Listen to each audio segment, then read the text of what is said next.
I hope all of you can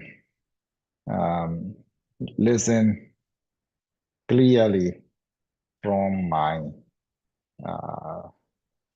place, because I'm remind you my internet connection is sometimes weak even in my monastery. That is why my software sometimes uh, you know stop working sometimes when we are uh, taking the class. So first today I will introduce the way to um, practice the breathing in and breathing out meditation. It is called in Bali Ānāpānassati. So that is a very essential aspect of the meditation practice. Without Ānāpāna, we cannot practice meditation. And also it is said in the text, every Buddha also applying this Ānāpāna meditation. Ānāpāna meditation is very simple. Breathing in and breathing out. We must be aware of breathing in and breathing out. First of all, we have to focus our nostrils, and we have to be mindful when we are breathing and when we are breathing in and when we are breathing out. Then our mind will become steady and our mind will become concentrate on the breathing in and breathing out. We have to take sometimes by practicing this kinds of meditation to get some degree of concentration. By doing so, our mind will not wanders about. Our minds will not goes anywhere apart from on the point of our nostrils. And then we can clearly know the breathing in and breathing out, but in a simple way, in a simplest way. So this is very important. If you cannot know, if you cannot practice the meditation, first of all, you have to practice this form of meditation we call Ānāpāna, breathing in and breathing out. And this kind of practice, some meditation masters teach us to breathe in and to breathe out as strong as possible. Some meditation masters teach us to breathe in and breathe out normally. So in these two kinds of meditations methods, you can practice in any form of meditation. You may breathe in and breathe out smoothly if you like, or you may breathe in and breathe out strongly as you depends on you. So that these two kinds of meditation practice do not differ depending on the meditators like meditators wish. So as for me, I follow the technique of Mogul meditation masters, Mogul Sayadaw's methods. That is why Mogul Sayadaw teaches us to breathe smoothly and to breathe in smoothly and to breathe out smoothly. We have to sit across leg. We have to sit our body straight, our head also straight, and we have to close our eyes, and also we have to focus our nostrils, and then we just be aware of breathing in, breathing out. Don't let the breathe in and breathing out without being aware, without knowing the breathing in and breathing out. Don't let the breathe in and breathe out. So every breathing in, every breathing out, you must know clearly. You must know as on the spot. That means present. Uh, you just be aware of the breathing in at the present moment. You must not be aware of your past breathing in or breathing out, or you must not be aware of the future coming breathing in, breathing out. You just be aware of the present moment of breathing in and breathing out. That is very important. If we go to the past, it is not correct. If we go to the future, that is also not correct. So the correct way of the awareness of the breathing in, breathing out is the present movement. Yeah? You just be aware of your breathing in and breathing out. When you are doing so for some times, your mind will become concentrated. Your mind will not, scattered or wanders about anywhere, and you may focus on your nostrils, and you may know every breathing in and breathing out. Then it is called samadhi concentration. So you have some degree of concentration at that time.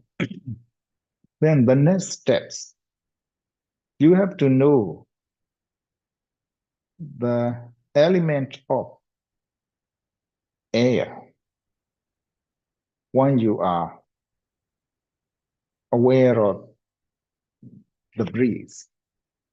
When you are breathing in and breathing out, you may clearly understand, you may clearly know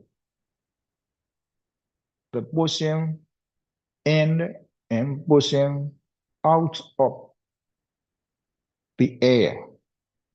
So that is the movement of the air.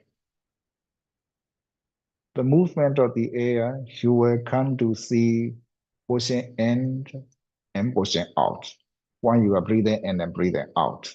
So this is pushing in and pushing out, the movement of the air. That is the characteristics of the air. The element of the air. You come to know the element of the air, the realities of the air. When you are be aware of this reality of the air, pushing out and pushing in when you are breathing in, the movement of the air is pushing into your nostrils. When you are breathing out, the movement of the air is pushing out through your nostrils. Then your mind, your practice of the meditation changes a little bit. When you are knowing the breathing in and breathing out, it is samatha. When you are knowing the characteristics of the air, that means pushing in and pushing out, or the movement of the air in the nostrils. Then the movement of the air is always changing. It is not permanent, not everlasting. So the movements of air is always changing. You come to know this. Then you come to know the movement of the air in and out is always changing. It is not permanent. So this situation is called a nature, impermanence, a nature.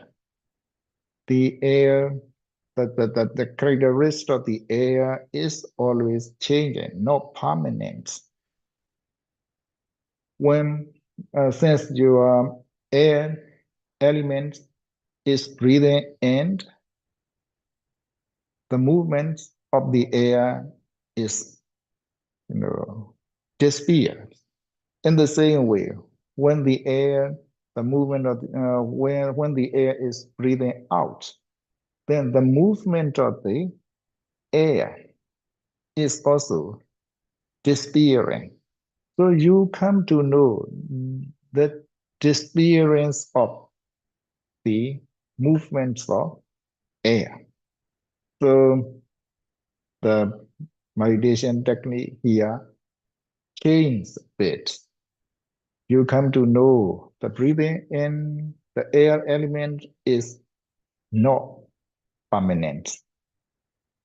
And breathing out the air element is also not permanent. You come to know this. When you realize the impermanence of the nature of the air, then it is called vipassana. So on the nostrils, we can change from samatha to the vipassana practice. If we if we simply seize the air, then it is samatha. If we realize that the impermanence of the movements of the air, then we practice vipassana. So in this way, the samatha and vipassana are changeable on the nostrils. It is very simple. We are watching our breathing in and breathing out, that is samatha. And then next steps, we try to realize the breathing in is not permanent. In the same way, breathing out is also not permanent. To realize this clearly, we have to focus the airflow, the movement of the airflow, every movement of the airflow, pushing in and pushing out, pushing in and pushing out. This is the nature of air. When you focus this, you come to know the pushing in and pushing out, pushing in and pushing out. Every time, this, pushing in and pushing out are arising and disappearing, arising and disappearing. You come to know this. Arising and disappearing, arising and disappearing. When you come to know like this, then this is called vipassana. No? Very simple, very simple. In this case, you trying to know more about this. In our daily life, we understand we are breathing in and breathing out. So breathing in and breathing out is called life, our life sometimes, or our soul. Our soul is breathing in and breathing out, something like that. Or our atta is breathing in and breathing out, something like that. Actually, there is no soul. There is no atta in our body. In our body, there is no soul, there is no atta, no atman. There's no person who can breathe in, who can breathe out. Just the air is breathing in, breathing out. Our body, our body, there is no soul, there is no atta. Because we are alive, we are breathing in, breathing out. Not because of our soul, not because of our atta, we are breathing in, we are breathing out. Because of our being alive, we are breathing in, breathing out. And the breathing in and the breathe, we cannot see, we cannot find any atta, any soul. But we mostly think in our body there is atta, there is soul. So this atta or this soul is breathing in and breathing out. Something like that. Actually, that is not like this.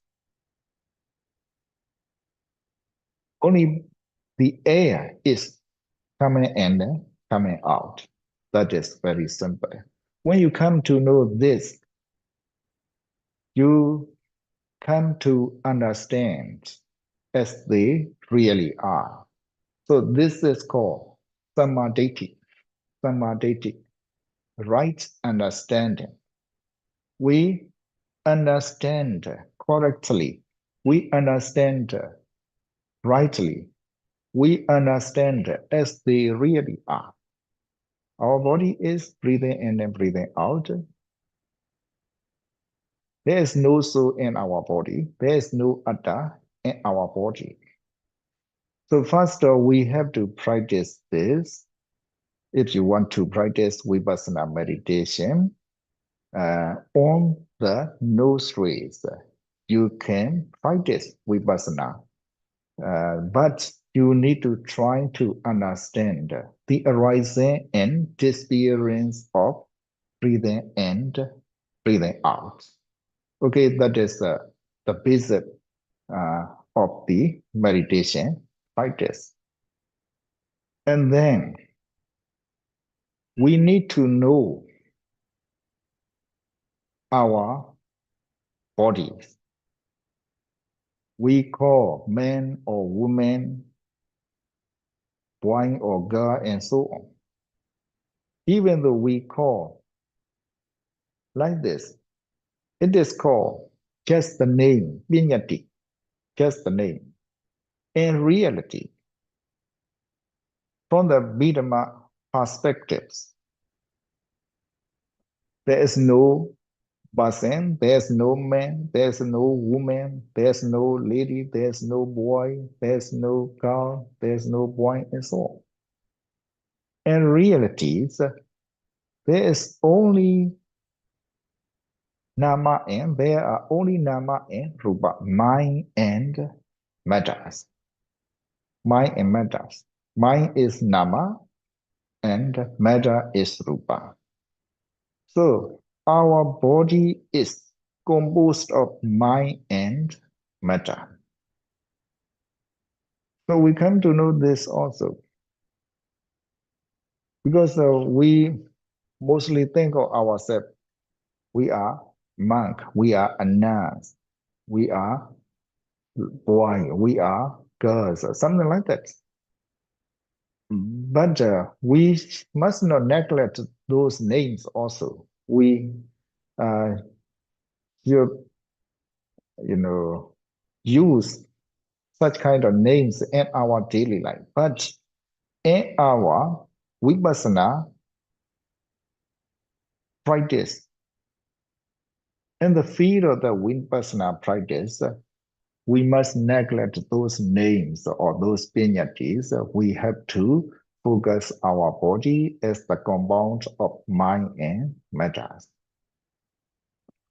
Matters here, our body is matters, rupa.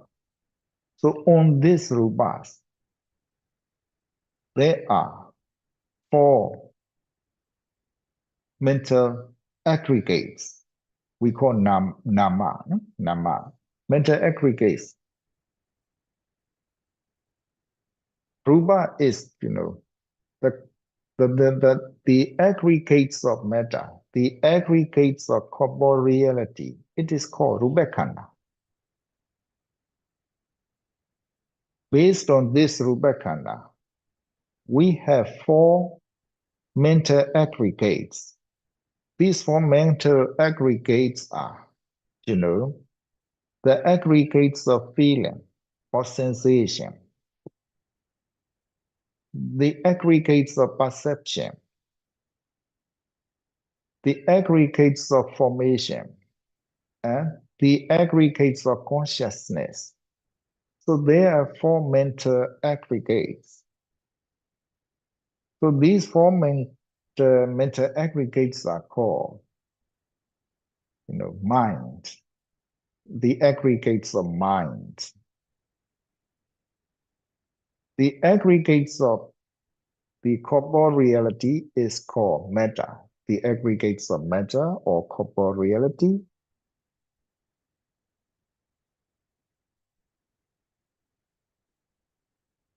The aggregates of feeling or sensation is called Vedanākkhanda. The aggregates of perception is called Saññakkhanda. The aggregates of formation is called Saṅkhārakkhanda. The aggregates of consciousness is called Viññānakkkhanda. So roughly we have to know these five aggregates. The five aggregates are also very difficult to understand in the actual practice of the meditation. That is why we need to understand clearly about the five aggregates. First of all, let me explain the aggregates of feeling or sensations. A feeling we call sometimes the sensations in our body. In every part of our bodies, we have sensations.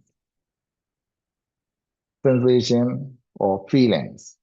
The pleasure we're feeling, displeasure we're feeling, neutral feeling, suffering, feeling or suffering, feeling of being, painful feeling, we can say, painful feeling, pleasure we're feeling, displeasure we're feeling, neutral feeling, and so on in our body. So if we have some degree of concentration by practicing breathing and breathing out, if we have some times, our body will show some kinds of feelings from our bodies. Sometimes we feel painful. Sometimes we feel pleasure. Sometimes we feel irritation. Sometimes we feel numbness. Sometimes we feel tired. And so on. So they are called feeling aggregates.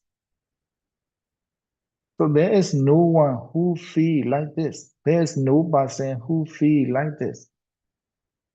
It is the business of the feeling aggregates. One of the five aggregates is Vedanākkhanda, the feeling aggregates. So when we have some kinds of feeling on our body, it is a feeling, just feeling aggregates. Feeling aggregates. So you just know feeling or Vedana. In Pali, it is very simple.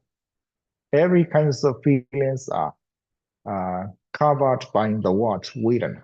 Vedana. So if you have pain, Vedana. If you have, pleasure, that is also Vedana.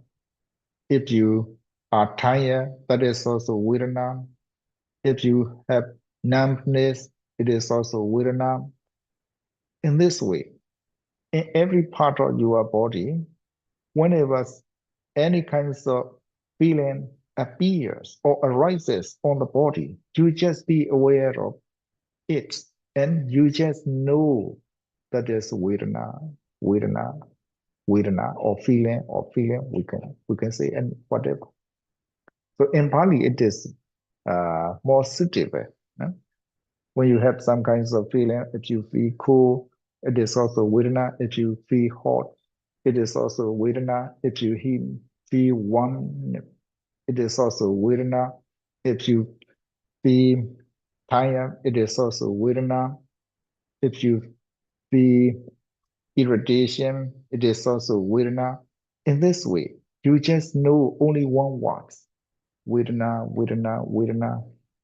And then finally, you have to focus this Vedana. You have to analyze this Vedana, whether this Vedana stand for so long or whether this Vedana is arising and disappear, arising and disappear or not. Like this, you have to check up this Vedana. Then you come to know no Vedana is lasting, everlasting. No Vedana is standing forever, forever. Vedana just arise and just disappear. Vedana just arise and just disappear. Vedana, every Vedana is coming and going. Every Vedana is coming and going. You come to know this when Vedana arises on the part or on any part or on some part of your body, you don't change your body. You don't change your position to release this Vedana. You have to be patient to clearly understand the situations of this Vedana. By doing so, you come to know your Vedana clearly. The Vedana is rising and disappearing. It is not permanent. It is impermanent. So you come to know yourself. Vedana and nature. Vedana and nature. Feeling is impermanent. Vedana and nature. Feeling is impermanent. You come to know this. If so, you are not be afraid of any Vedana. You can face any kinds of Vedana or any degrees of Vedana. You don't feel afraid of any Vedanas on your body by practicing like this. So you are so familiar with the Vedana or feelings. You will not be afraid of any kinds of feeling. Whatever feeling arises on your body, you just be aware of it. You will not change your posture. You will not change your position. You will not change your position because you don't fear any kinds of Vedana on your body. So you can face the minor Vedanas, medium Vedanas, or strongest Vedana, severe Vedana. Any Vedanas comes on your body, arises on your body. You can be patient with it. You are so familiar with any kinds of Vedana or any kinds of feeling on your body. And you just understand the real nature of the Vedana. So that is the Vedana Kanda. Vedana Kanda. So this Vedana, this feeling is not person, no man, no woman, no lady, or no boy.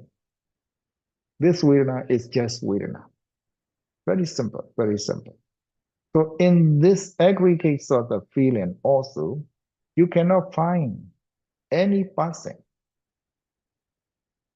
any atta, or any soul. There is no room for the soul in the Vedana. There is no room for the atta in the Vedana. You come to understand this easily. So this is we call right understanding, samadhi, samadhi. One of the factors of the Mekenga. There are 8 factors of Mekenga, as you know. Vedana is just Vedana. Vedana is no person. Vedana is no atta. Vedana is no soul.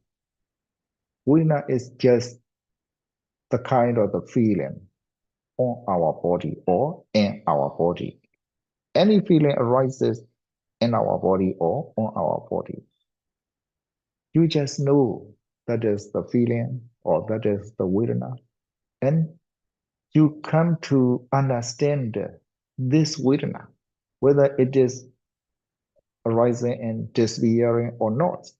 Then you come to understand every Vedana is arising and disappearing. Every Vedana is impermanent. So this arising and disappearing or this impermanent situation is called anicca in Pali. So in order to get the vipassana insight or vipassana knowledge, we have to try to understand, to know the nature or impermanence of the 5 aggregates. Now I'm explaining to you on the feeling aggregates, Vedana. So Vedana is the most important for the meditation practice because everyone has Vedana. There's no one who lack of the Vedana. Everyone have Vedana. Everyone has Vedana. That is why we need to know about the Vedana Kanda, the feeling aggregates, as clearly as possible in our daily life. When you are so familiar with the Vedana on your body, you become brave. You can face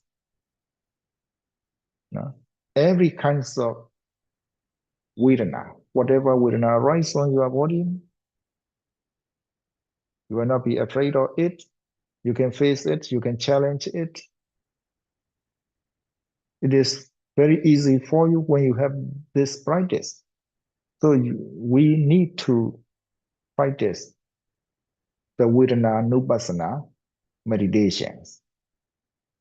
So if you focus on the Vedanānupassanā meditations, you become brave. You can challenge any kind of the Vedana.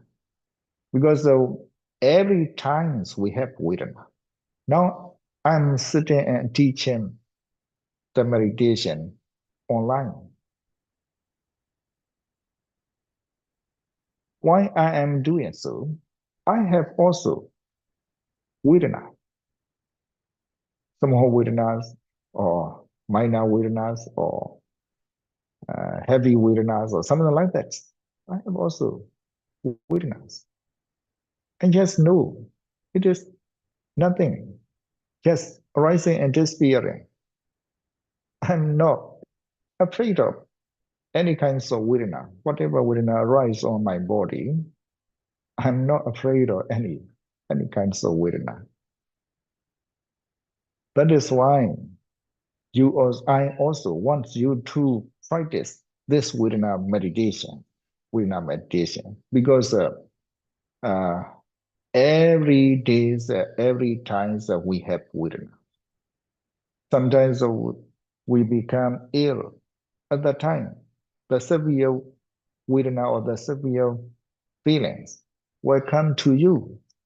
Then you will become afraid of this Vedana if you don't have this kind of practice. Now you trying to practice this Vedana meditation, then when you become ill, when you suffer because of some injuries or something like that, then you just know, oh, this is Vedana.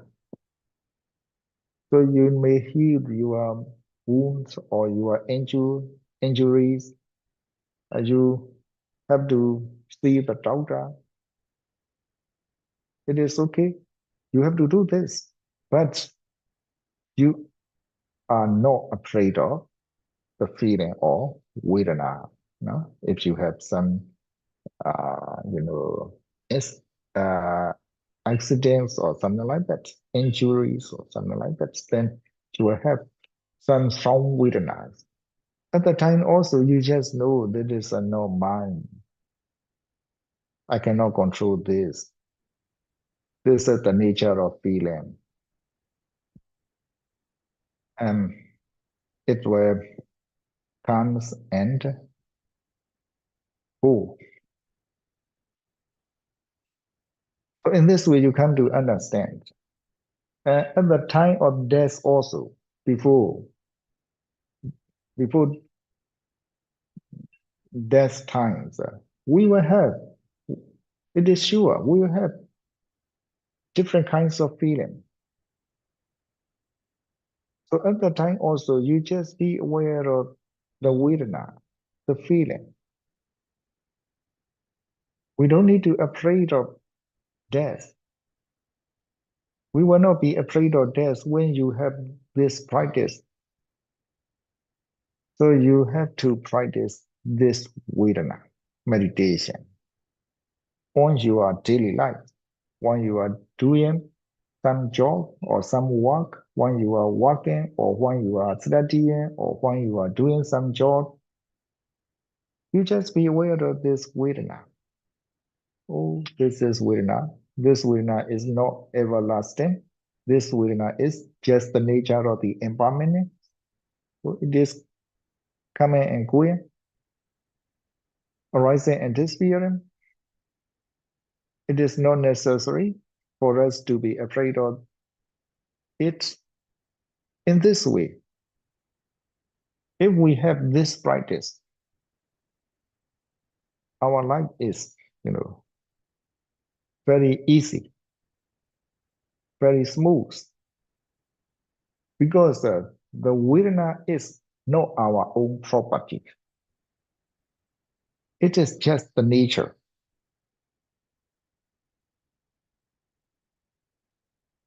And it will come and it will go. That is, there's some kinds of sufferings that may arise in our body at the time. That is the nature of the feeling, the nature of the Vedana. You just know this. Then,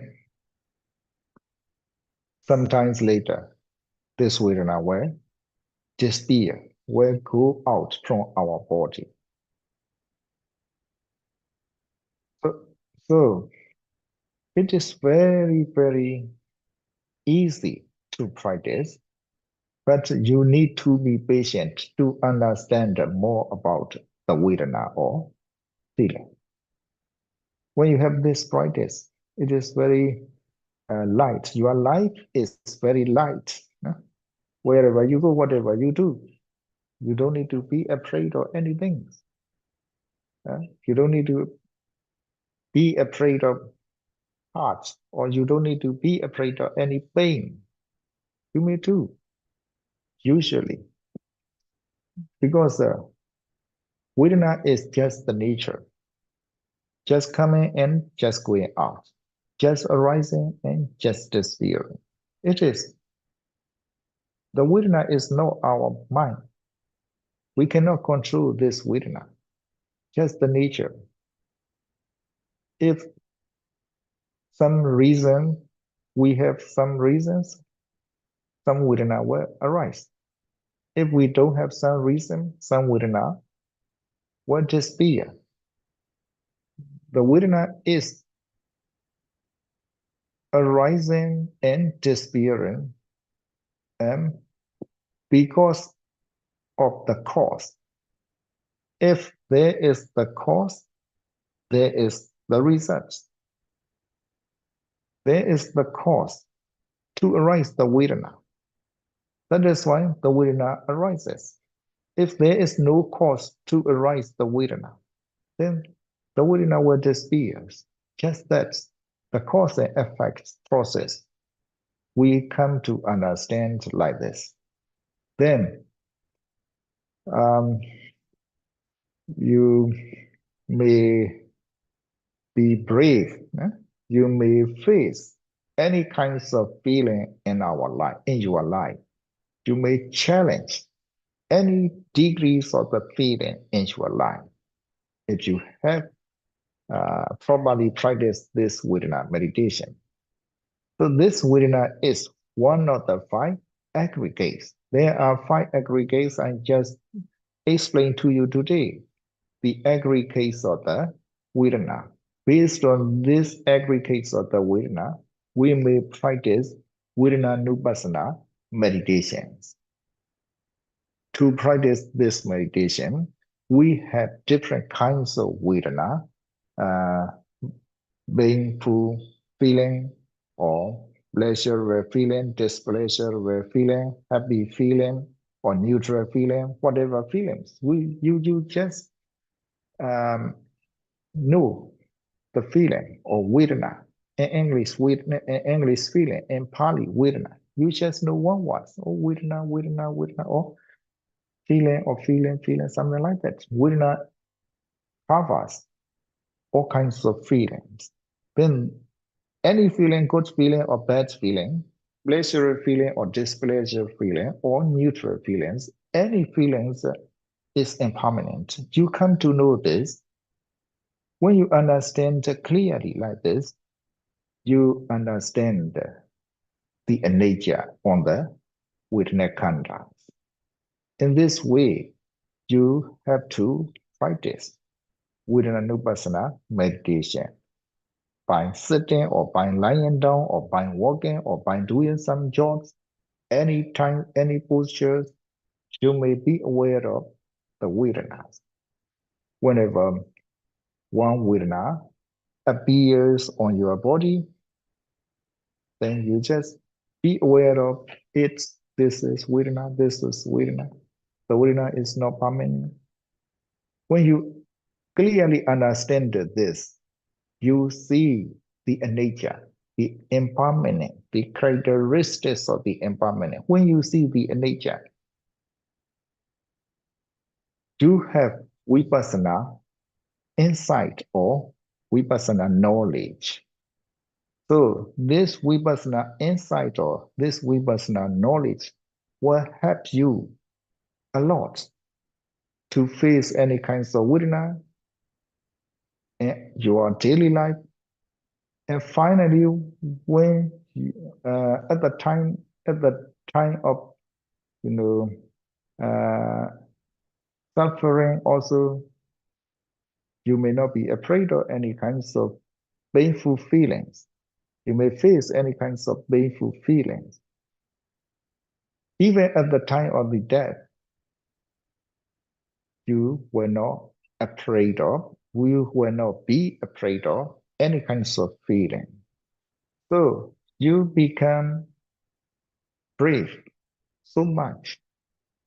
You may face every kinds of feeling in your lifetime, or after this life also. You don't need to afraid of you know, being reborn into the abaya or woeful states. You will not be reborn in the woeful state if you have this practice clearly. You will be reborn in the Deva world, the Buddha said. By practicing one kind of vipassana meditations, we don't need to be afraid of being born in the woeful state after death. It is sure we are reborn in the celestial world or Deva world. From this Deva abode or Deva world, we may attain the nirvana, something like that. So that is very important for us. By practicing the vipassana, not only with Vedana, but also Jada or something like that. If you have vipassana practice, this vipassana practice is very beneficial for us, very helpful for us. In this life also, we can lead our life without worry. We can live our life without worry, without sorrow. And after this life also, we don't need to worry about any kinds of bad situations. So vipassana is very beneficial and very helpful for us, not only in this life, but also the next life. That is why I introduce Vedanānupassanā, vipassana meditation practice today. So I hope you can understand to some extent. Next week, I will try to explain more about this. Okay. Today, we'd better stop here for this day. Thank you. Sadhu, sadhu, sadhu. Thank you so much, Bante. We heartily thank you so much for your previous Dharma teachings. Okay. Excuse me, sir. Can I ask a question? Yes. Some words in Pali. May I ask someone who knows the Bali words can write on the board or on the chat box so we can know clearly the words? You explain in English, I can understand, but sometimes in Bali, I don't know. Sorry. Yes. So, in this case, I have to admit I'm not so expert to use this, Zoom meditation, Zoom class. Um, if I can write on the how to say, if I can use on computer and if I can know the share, how to say, I can it will be very helpful for you, no? For the special value was I'm trying to learn, no? I'm trying to learn to share some information, some Bali words and so on. Yes. I understand that you cannot understand easily some kinds of Bali words, but now I use less Bali words in this class. Okay. Next time I will try to share. Okay. Excuse me, We Father are Law. May I have we are a suggestion? organizers. We are organizers. We will send you a list of Pali word if you could, so you can understand more about those basic Pali word. And please, V, can you ask the question? The Yeah. questions.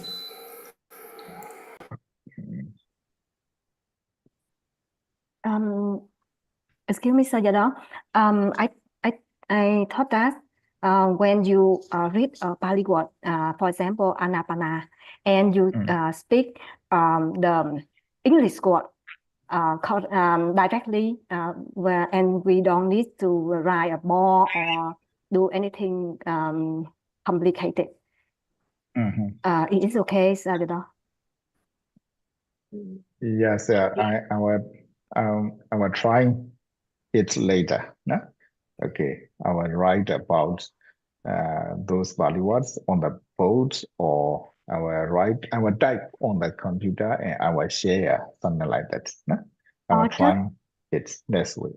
Or just the simple way you just explain by English word.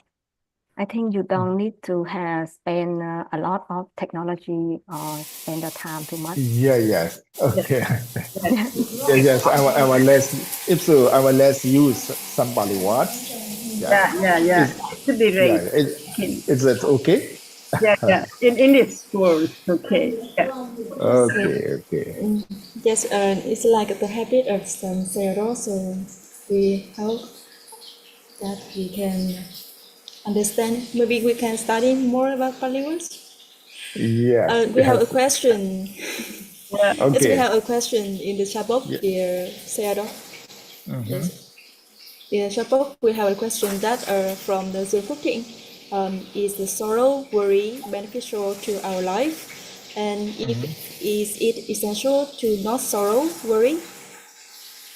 So yeah, sorrow, worry, they are also a kinds of feelings.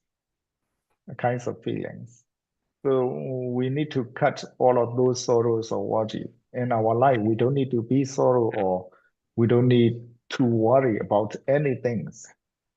We have to clear our mind without sorrow or without worries.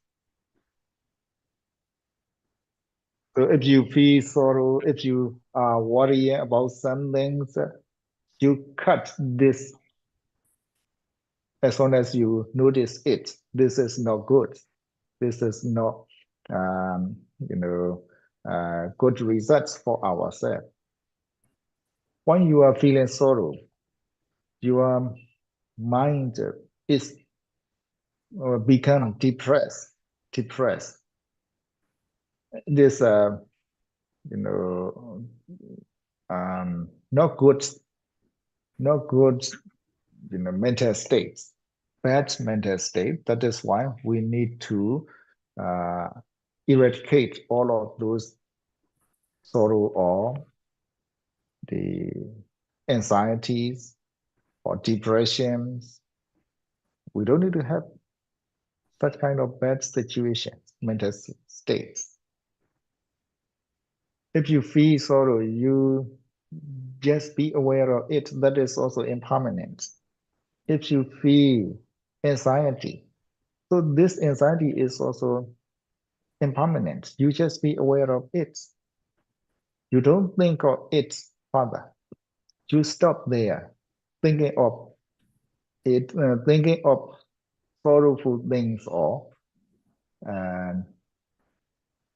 worrying things. You stop thinking more about it, and you just be aware of sorrow is also impermanent. Worry is also impermanent. Anxiety is also impermanent. Depression is also impermanent. When such kind of bad situation comes into our mind, we have to try to stop it. If we cannot stop, it is very dangerous for our life. Okay. So, dear Mr. Thing, brother Thing, do you feel that this answer is okay, or do you have any concern? Yeah, excuse me, sir. To add on the question, it's by my understanding that it's not easy to get rid of the sorrows or worries overnight. So we need to practice meditation every day, every night, every moment. So it will help us to release the sorrow or worries step by step, and one day we can reach to the point that we can release all. That's right.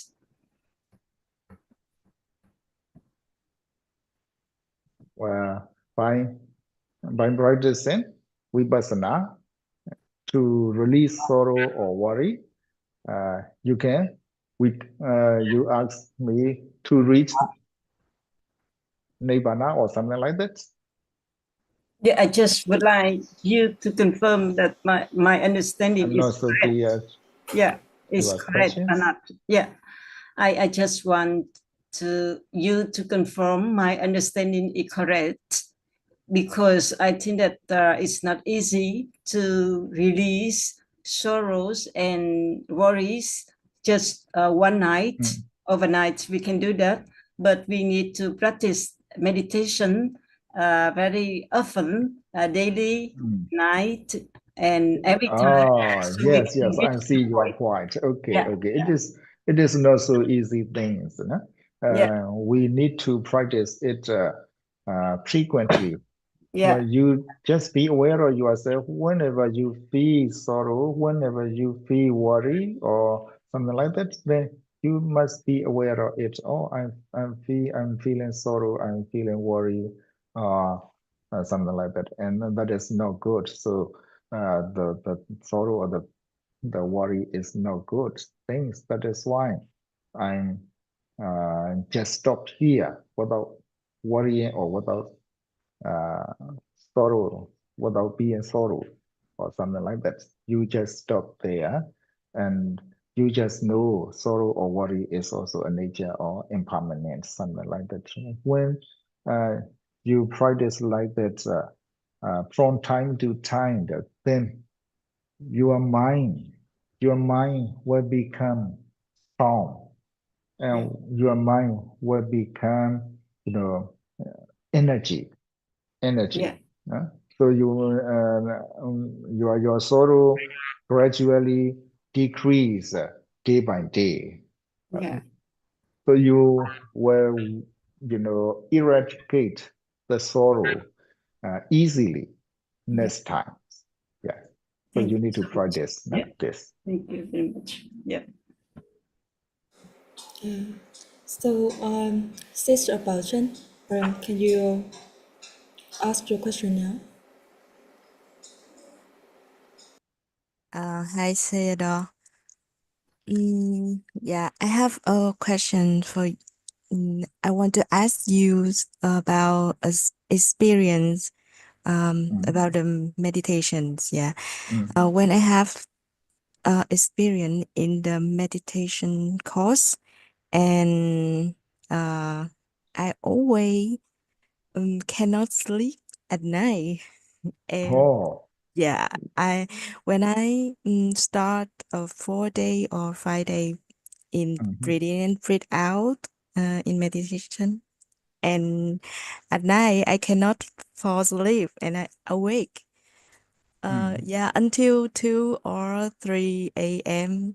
in the next morning. And I want to ask you, how can I deal with it? And how can I sleep well? Yes, yes. Yeah, thank you. I also had such kind of experience. So I asked my meditation masters, if you practice meditation hard, you don't want to sleep at all. My meditation master told me like that. So I also had such kind of experience. I practice meditation so hard. So at night time also, I practice. I slept around 12 o'clock, 12 p.m. At the midnight, but I could not sleep well. But in the morning also, 3:30, I was awake. And I get up and I try to sit meditation again. And also in the daytime also, there are a lot of meditation sessions. Every sessions I participate in meditation, but I did not feel any tiredness. No? It was so strange for me at that time. I was, you know, uh, I was so pressed, even though I could not sleep well at the night time. So it is, in my opinion, it is not a big problem for you to be awake because of meditation practice. Yes, thank you. Yeah, I also have the experience like that. Yeah, every Yeah, meditation session, and I also awake. Yeah, and I don't know that it's effect to my health or something else. Yeah, and it's so nothing quiet. happens Yeah, after the meditation course. I sleep well. yeah, maybe except me. Thank you a Okay, lot. Yes. okay. Thank you, Sarah. We have another two questions. The first one is one asked you that we are teaching from the book Inside Meditations. We are. You scroll up, and there are questions of Nguyễn Gia Hậu. Are you teaching from the books Inside Meditations? Oh, I'm teach now. What a book. From my experience. Okay. I will. I hope earlier I will teach the meditation class from the meditation handbook from the International Theravada Buddhist Missionary University. I request that book from the Theravada University. They said there was no meditation handouts. That is why now I'm teaching from my experience. Okay. Okay. Thank you so much, Sarah. And we have another question from Đạo Ngọc. He said that tend to get back pain when meditate for a long time. So do you have any suggestions? Oh, any suggestion? He or she? He or she? Đạo Ngọc is a female, male, and sister. I think it's Okay. a sister, a female. Yes, a sister. Yeah. I think a Yes. sister. Yes. So I just want to suggest her to continue the meditation practice.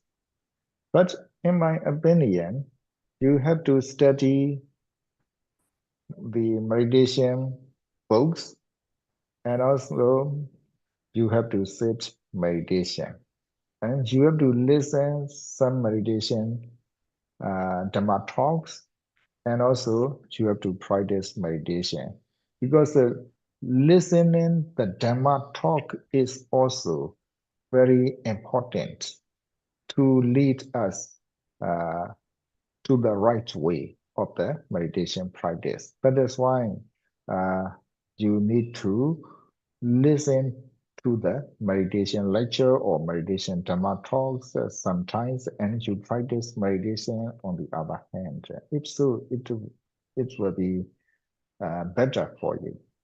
I just want to suggest like this.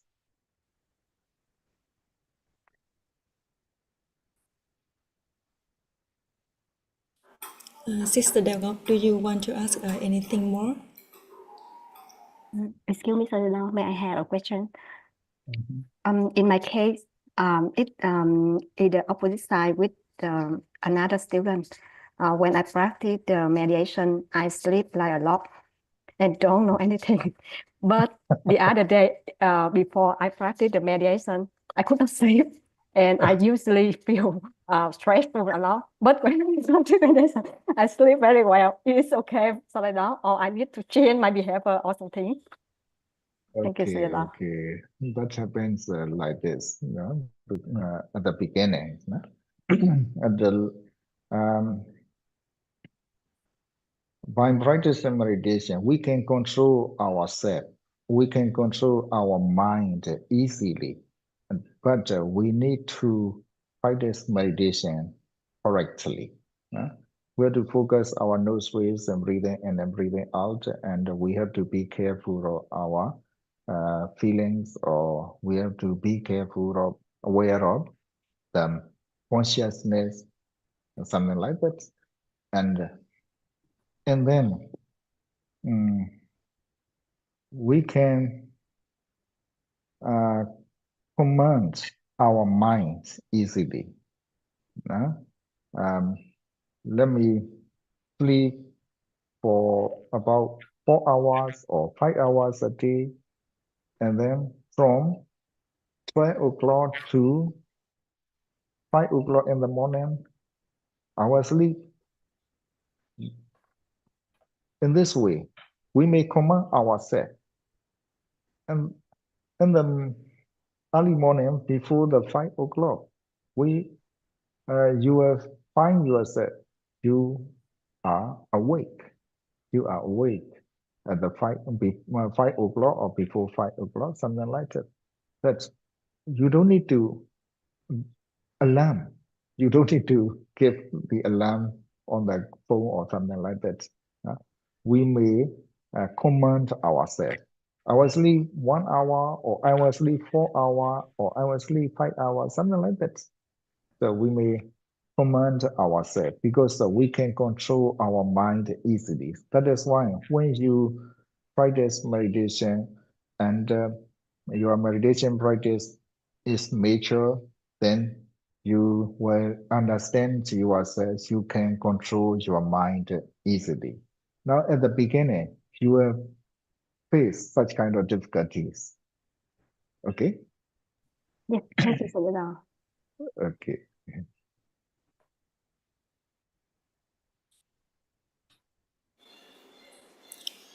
Thank you, Sayadaw. Anyone has any other questions? Or we will conclude our lesson today. Okay. Okay. So If if you you have have any no question, yeah. yes. If you have no questions, we just close our meditation class tonight. Fine. Saying Vedanānupassanā Chiran data 3 times.